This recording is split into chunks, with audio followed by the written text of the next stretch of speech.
Welcome to our Experimenta series hosted by Imagine Science Films. Today is the last episode of our special Fieldwork World Cup series, where we've been talking to scientists all around the world and artists and filmmakers about the science and technology behind the World Cup. And today we have Eric Simmons with us, who will be speaking a little bit about sports fan obsession. He's the author of The Secret Lives of Sports Fans, as well as the editorial director of Bay Nature magazine. He's located with us in San Francisco, so it's a little bit early his time, but we're very excited to have him on and learn a little bit about the biological processes behind what this obsession of sports fans is rooted in. So Eric, do you want to tell us a little bit about how you initially got into science writing? Sure. The two interests kind of go together, which is funny. So, I mean, I've always been interested in science. I mean, from the time I was an undergraduate, taking all these science courses at college, and also interested in journalism. So I was thinking, oh, I'll become a science writer, and that kind of steered. I've always been interested in nature and the outdoors, and that kind of steered me into this sort of nature writing, outdoorsy path. And so I've mostly been writing for the last decade about the environment and about kind of natural sciences and natural history. And then I had this just funny I think realization where I would go to work and I would spend this time sitting around and thinking about kind of the poetry of the natural world, and we would sit and admire the still reflection on the natural lake or something, and then I would go home and I would be screaming and Hulk smash stuff and like throwing television remote, and because my sports teams weren't doing well, and it was like it felt so incompatible. Like here I am, this like calm, quiet, professional like nature lover, and then I would go home and break stuff. And so it was like this. I need to figure this out. And then I was like, wait, well, I think this is a science question, right? It's not just what's wrong with me. It's like what's wrong with everyone. So I kind of started becoming a science writer about sports fans because I was just curious. Like, there's got to be some explanation for all this weirdness that we go through, right? Yeah. So that's what I went looking for. So how did that investigation start? I mean, it started off with this observation of really yourself and your friends kind of with this obsession growing, but I mean, where did you turn first? Yeah. Well, I think the first like really fascinating part about this is I kind of thought, well, I'll write a blog post about this. I'll call the guy at Harvard who knows all about the science of sports fans, and he'll say, oh, that's really cool, and I'll write a little thing about it, and we'll all go home happy. And then I kind of started looking up, well, what have people done about sports fans? And found it oddly dissatisfied, scattered, and that there wasn't a sports watch, which I see obvious, but there's nothing. There's nothing simple about this at all. It turns out to be like all the range of human behaviors are on display. And so when you start to look into the science, you figure, well, shoot, I got to learn endocrinology, and I got to learn a little bit of neuroscience, and I have to learn a little kind of physiology, and I have to learn a lot of psychology and group psychology and identity theory. And it's like, oh my goodness, this is ludicrously complicated. And sports fans, I think I just kind of thought like we all do from the beer clubs, like, sitting there on the couch drooling, being a sports fan. And instead, like, this is one of the most complicated and crazy human things we can do. And there's all this stuff I had to learn about. So I went out and just by kind of process of, well, okay, that happens, but then how does this happen? Ended up going to all these different researchers in different fields in different places. It turned out to be a lot of fun, and so I wrote a book about it.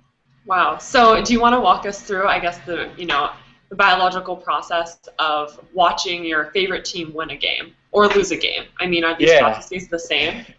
Yeah, I mean, there's something really interesting there, and I think what most people would think about, and that kind of the neat thing to talk about when you talk about the biological process is testosterone, which kind of mediates a lot of our response to this. And testosterone is a social hormone, so when you are doing anything kind of social, it's kind of quietly exerting itself in the background.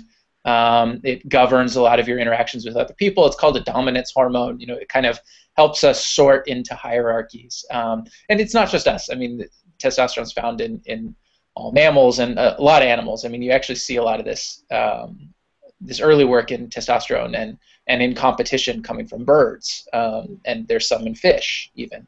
And so the idea is that, well, when you are competing directly with someone else, and in the animal kingdom we usually think about this, you're competing for mates, basically, if you're a fish or a bird.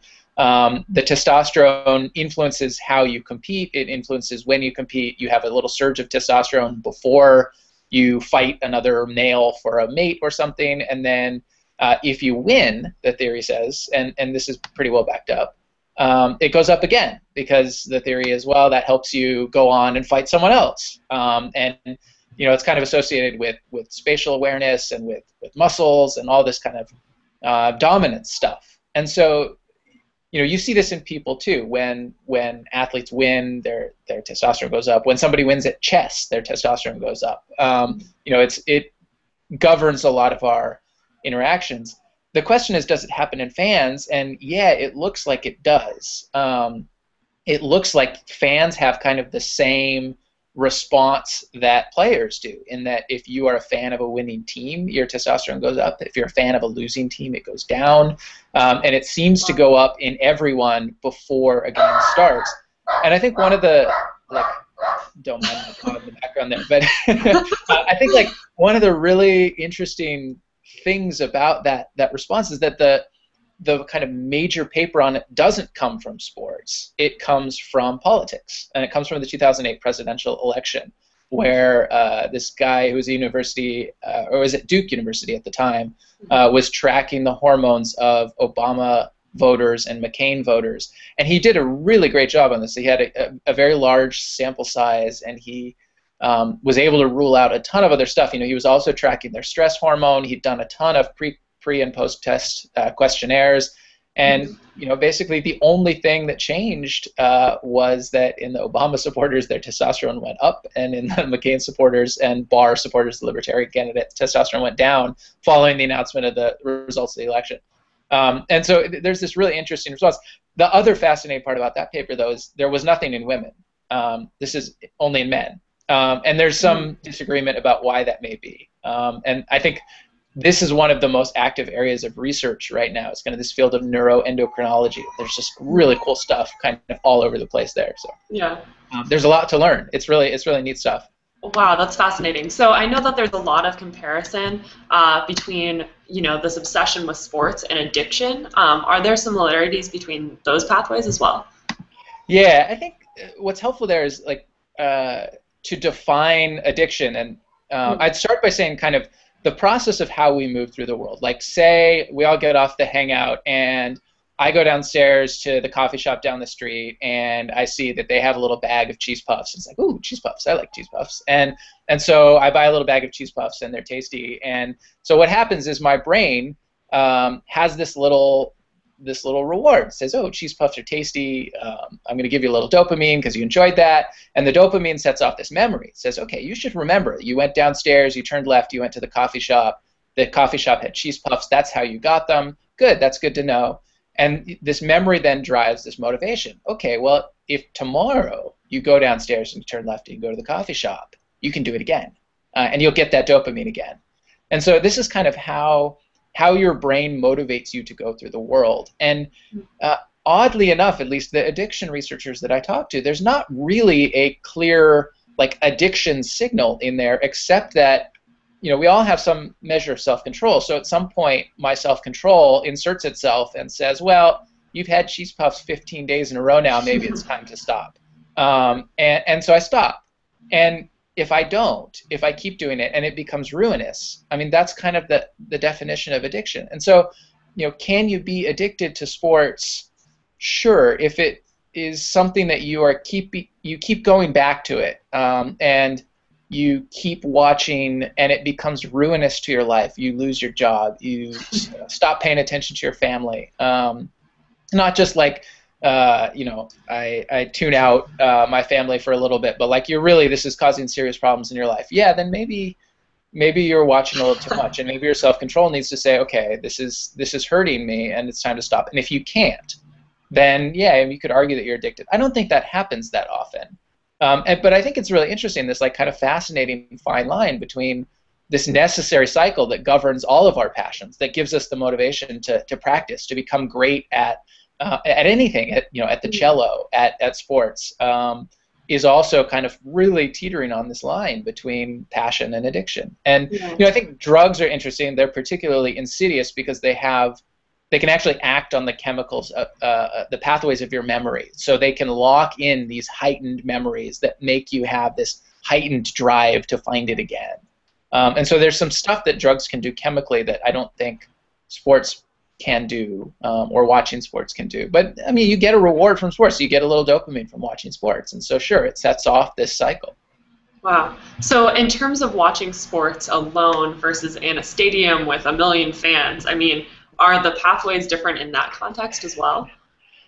It depends in part what you're getting out of it. I think one of the most fascinating things for me was I found this guy as a psychologist at Murray State University in Kentucky, and he is kind of the North America's leading sports fan psychologist. And I guess one of the things that surprised me a little bit is how different the motivations are for people watching sports. Again, this should be kind of obvious, but how different everybody is who's watching sports. And he's done all these psychological questionnaires, this guy at Murray State, and he's come up with like 8 different motivations for why people are watching sports. And they're not, you can have I think I had 5 of them apply to me. What are the most common reasons? The most common is self-esteem, identity. I connect to this team because I get basically self-esteem from them winning. I get some self-esteem just from the existence of the relationship, which is really fascinating.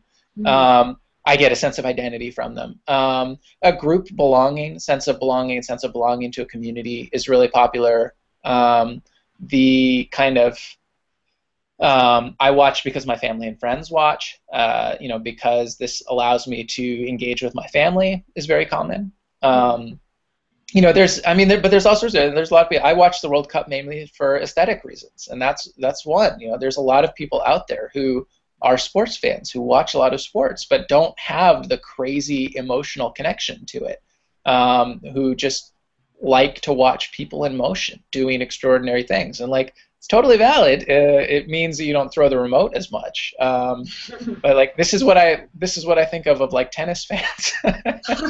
Wow, Federer, Nadal, this is glorious. It's so beautiful. It's exquisite human motion. It's like ballet. And I never think of them, although I'm sure that this is completely wrong, but I never think of that as being as crushingly disappointing. I'm sure Federer disagrees with me right now. Wow, no, that's so interesting. I mean, how sports actually have become almost more important culturally and community building than the actual sport itself. I mean, it's like competition is just really a side note. It's all about community and engaging with your community, and it's so interesting. Yeah, I mean, there's actually a great point there, which is that I think a lot of us think of sports as being a sports fan as something irrational, and you are not. It's not that irrational. It's quite rational because you get a lot out of this, not just winning and losing. And I think that's part of the other thing I had to kind of understand about this. But winning and losing is a reasonably minor part, especially when you're attached to a team the way I am attached to a team. All these kind of identity benefits and belonging benefits and community benefits and family benefits are this kind of long-term deep meaning about your relationship with the team that whether they win or lose, my ability to call myself a pathetic Cal football fan is important to me. As angry as that makes me, it means something to me, and it helps kind of make everything else easier a little bit. It provides this anchor point in the universe for me, and that's important to us, and that's really quite a rational reason to pursue fandom. And the odd thing about it is it makes it also very individual.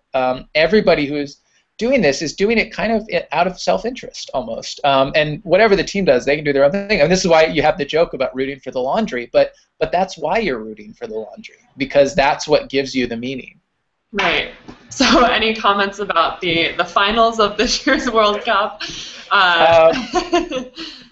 Yeah, it was really interesting, reading a lot of the narratives about Brazil in particular, and I was looking at some of the polls about how many people were very interested. There was this great YouGov poll that the New York Times and YouGov did about what percentage of people in each country call themselves very interested in soccer and somewhat interested, and it's really interesting to see kind of these narratives about the country being depressed, and I'm very curious about that, because I don't think there's a lot of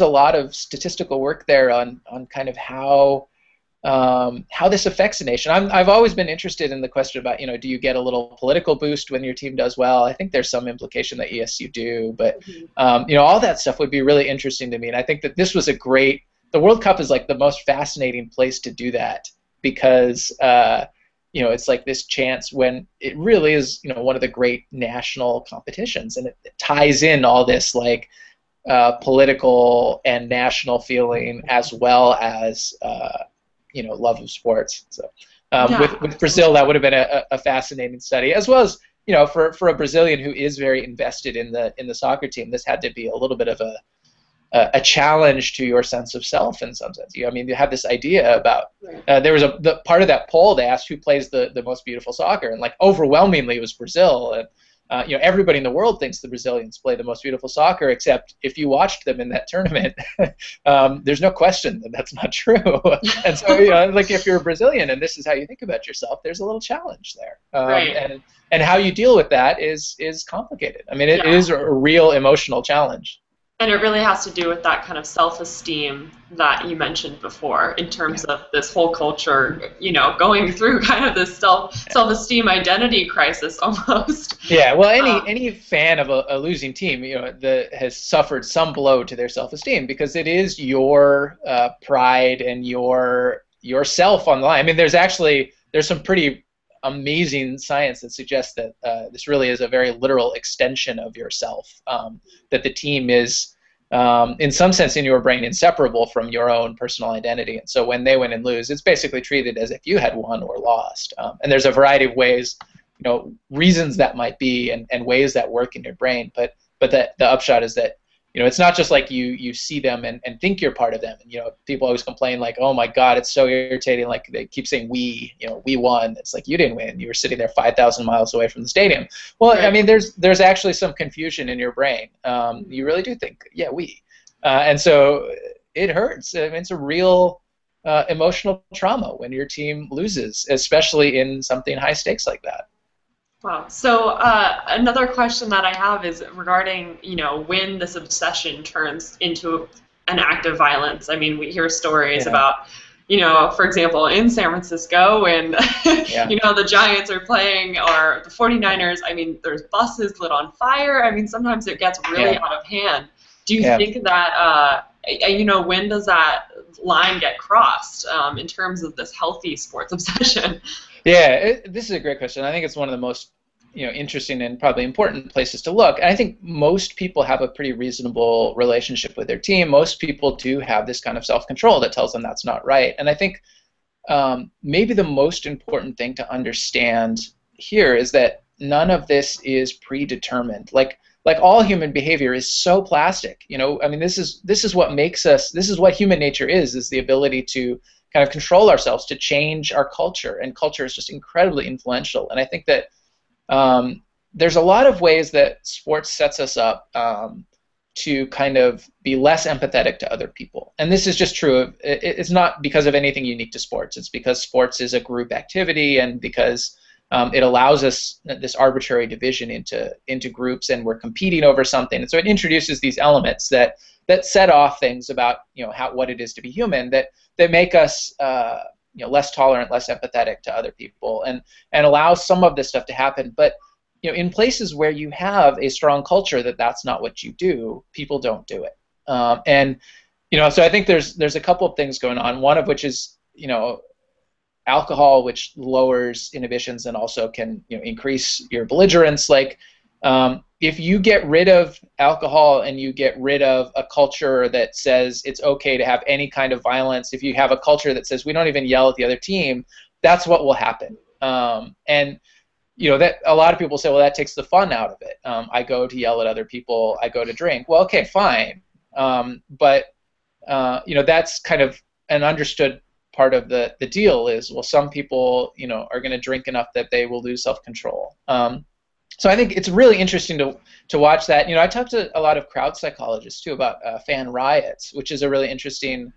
Again, the guy I talked to in particular had studied hooliganism in the UK and in Europe, and I mean I think you see in England, which as recently as 20 years ago had stadiums kind of overrun by hooligans, and they had this reputation where they weren't allowed, they were banned from traveling in Europe. I mean, the team wasn't allowed to play elsewhere outside of the country because their fans were so bad. And in 20 years, that has almost stopped completely. And it's not like human nature changed in those 20 years. It's just that you can introduce these kind of cultural prohibitions on things, and you can change the way people respond and react. And that's really important, I think, to understand. And I mean, it's like something as simple in England as they said, okay, everybody has to have a seat. You can't just let people stand anymore. And you see this, okay, if nobody can crowd in and form this big mob sandwiched in where they're all, standing like that, it changes the atmosphere. People can go with their kids, and if people start to go with their kids, then those people start to, be a little more calm. Right. And so I guess the opposite of that, I mean, Brazil is known for having soccer chants. And, all of these kind of songs develop, and it is very cultural, but it's also, it's really kind of all over the world.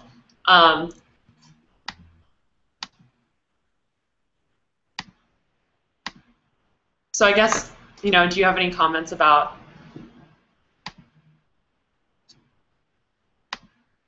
I think we got disconnected. Hold on one second.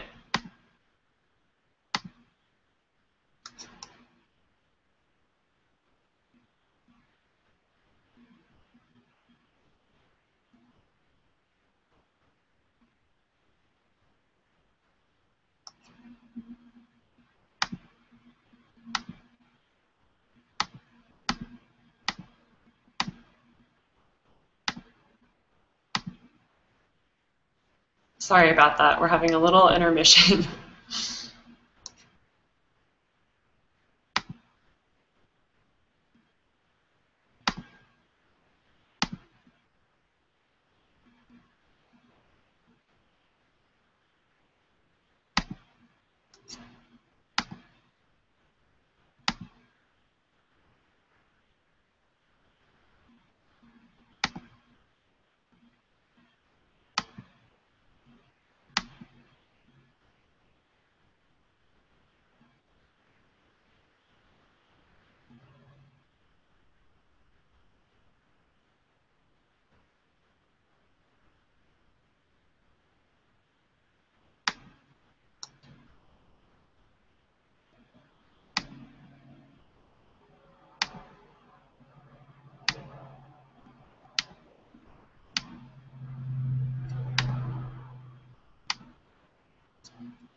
Hello.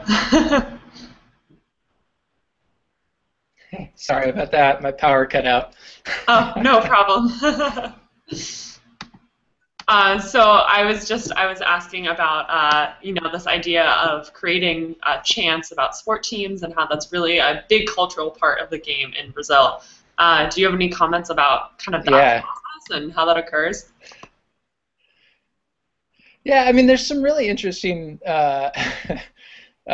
studies on superfans and kind of how you relate to that. I think a lot of that is people just personalizing and celebrating, both group and personal relationships to the team, and taking it on as part of their own thing that they do. And it gets back to the idea that in the UK as well, kind of fan chants are part of the identity of who the fans are. That's just this group belonging. And I think every fan base, there's some, in every individual, there's some kind of tension between who you are as an individual apart from the crowd and who you are as part of the crowd, self-concept and your idea of I am, your social identity. And I think that there's some teams where to be part of the fan base, it almost doesn't matter. Like I in the book talked a lot about the Oakland Raiders fan base, where it's not that they don't care about the team, but that the team's performance is really secondary to being part of the Raider Nation.